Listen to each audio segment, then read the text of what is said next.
E aí, pessoal do Time to Learn Português, aqui é o Fabrício Carraro de novo, e hoje eu vou contar para vocês um pouco da minha história, de como eu aprendi mais de 10 línguas nesse tempo todo desde que eu comecei a pensar em aprender outras línguas e comecei a entrar no mundo de poliglotas e tudo mais. Então vai ser um pouco mais sobre a minha história, mas eu espero que seja interessante para vocês também. A primeira língua, na verdade, que eu comecei a aprender, claro, como todo mundo no Brasil, é o inglês, por causa da escola, você sempre tem aulas de inglês na escola, mas na verdade a qualidade ela é muito ruim. Você não aprende realmente, você aprende sempre o verbo to be, todas as conjugações do verbo to be, você aprende a traduzir algumas coisas, mas você não aprende a falar realmente como você deveria aprender a falar uma língua. As escolas usam métodos muito ultrapassados, eu acho ainda, para ensinar idiomas, principalmente esses que da minha época, de quando eu estudava. Mas eu lembro que tinha dois meninos na minha sala e eles faziam aula de inglês em uma escola de idiomas separada. Além de estudar na escola, eles iam em uma outra escola também para estudar inglês e eles já conseguiam falar um pouco melhor. Isso quando eu tinha talvez 10 anos, 11 anos de idade, mais ou menos. E eu lembro que eu vi eles uma vez conversando em inglês no meio da aula e eu fiquei, como assim? Isso existe? Como isso é possível? E era possível, eu fiquei me sentindo mal porque eu tinha inveja que eles tinham uma língua secreta entre eles e eu não entendia e ninguém mais entendia. Mas era uma coisa muito interessante para mim. Eu não me importava nada ainda com línguas nessa época, mas eu achei muito legal, muito interessante.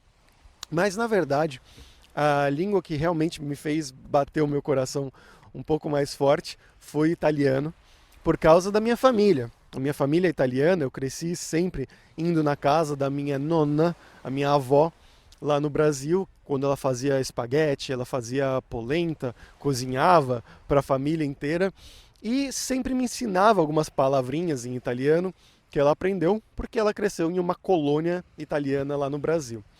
E eu sempre tive essa paixão crescendo pela língua italiana, pela Itália, sempre quis visitar. E quando eu tinha, se não me engano, 18 anos, eu fui para a universidade e eu falei: não, agora eu quero estudar italiano.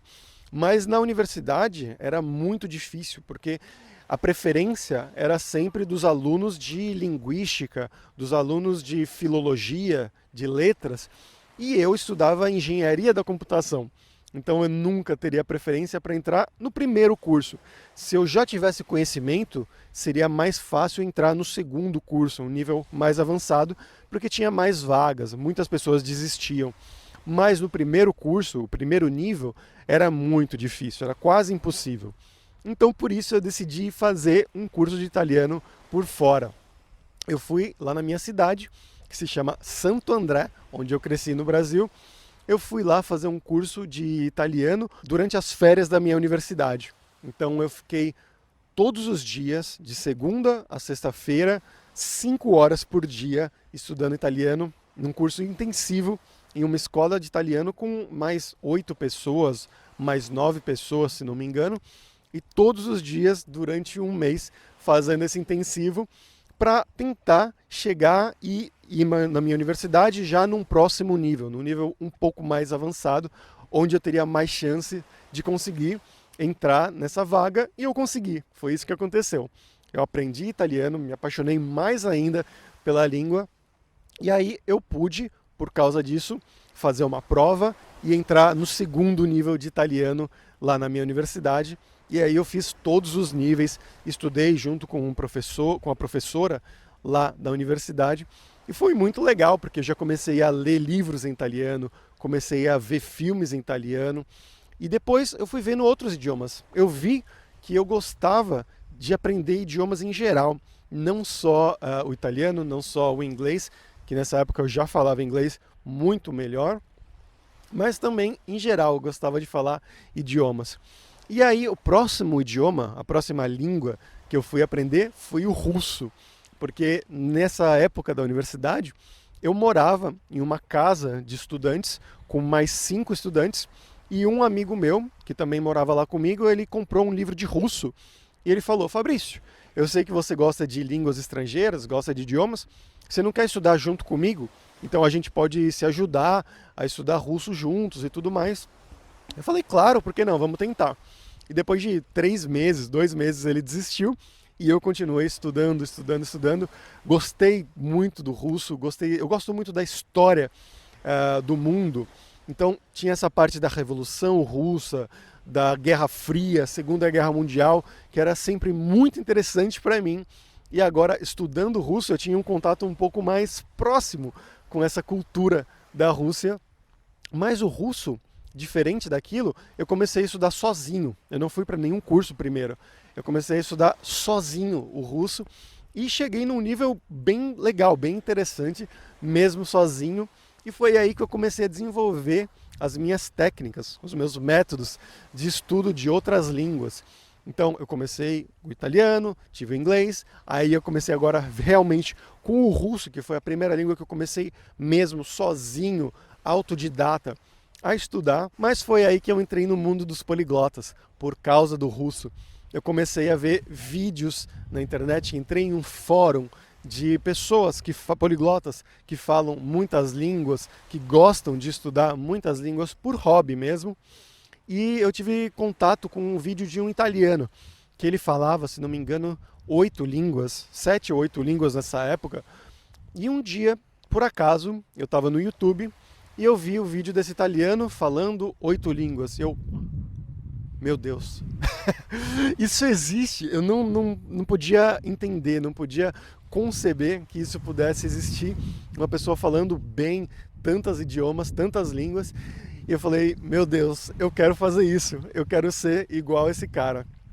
E foi assim que começou, que eu comecei realmente a pesquisar mais sobre métodos, como aprender melhor um idioma como autodidata, como você usar o idioma na vida real também, e não só viajando, não só morando em um outro país, porque eu morava no Brasil.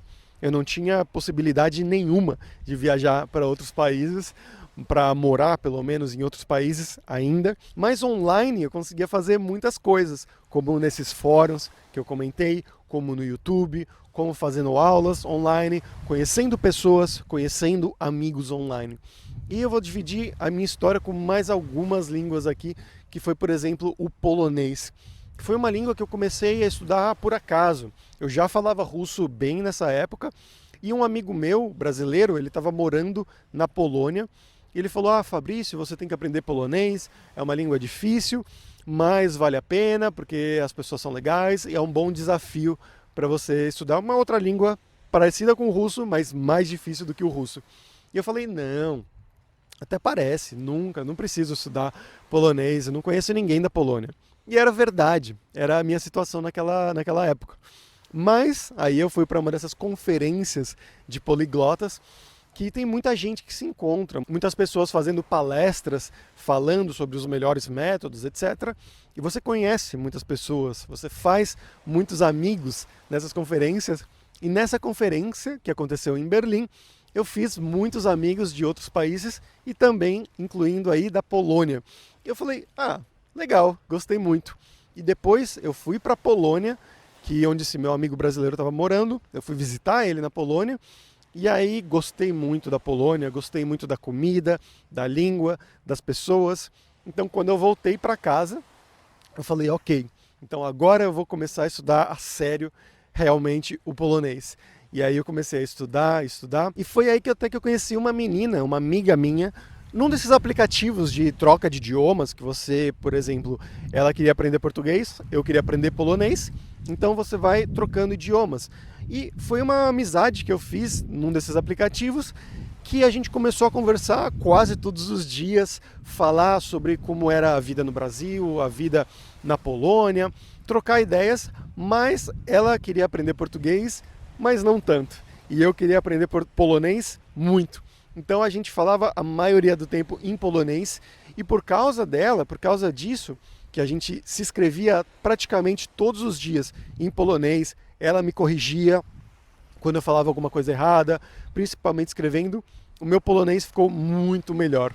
Então, depois de 8 meses, eu acho, eu fui para a Polônia e consegui me virar, consegui sobreviver na Polônia falando só em polonês, praticamente o tempo todo, falando com ela, inclusive, só em polonês. Isso foi muito, muito, muito legal para mim. E veio quão rápido eu consegui desenvolver o meu polonês usando os meus métodos de aprendizado que eu explico no meu e-book e no meu audiobook. Se você ainda não viu, não sabe do que eu estou falando, eu tenho um e-book que eu explico exatamente a base do meu método, os 5 pilares do meu método, o método Carraro. E você pode ver, tem aqui na descrição, se você está vendo isso aqui no YouTube, tem na descrição, tem no Spotify, tem no meu site, no timetolearnportuguese.com também, tem no Instagram, o link lá na bio. Então, você pode ver em qualquer lugar, você pode encontrar o meu e-book, baixar e conhecer um pouco melhor sobre esses métodos. Mas foi algo muito legal de ver o quanto isso funcionou bem para aprender o polonês, depois para aprender também o alemão, para aprender o grego, que eu aprendi também sozinho, o hebraico, o francês, enfim, todas as minhas línguas. Eu não vou falar sobre todas elas aqui, mas era só para dar um pouquinho da minha história, para vocês conhecerem um pouquinho aqui da minha história, que eu vou contar também um pouco mais no futuro. Vocês vão ver eu falando muito sobre essas coisas por aqui. Mas é isso, espero que vocês tenham gostado. Por hoje é isso, e deem um like, se inscrevam em todas as nossas redes, no YouTube, no Spotify, no Instagram. E até a próxima, pessoal. Tchau, tchau.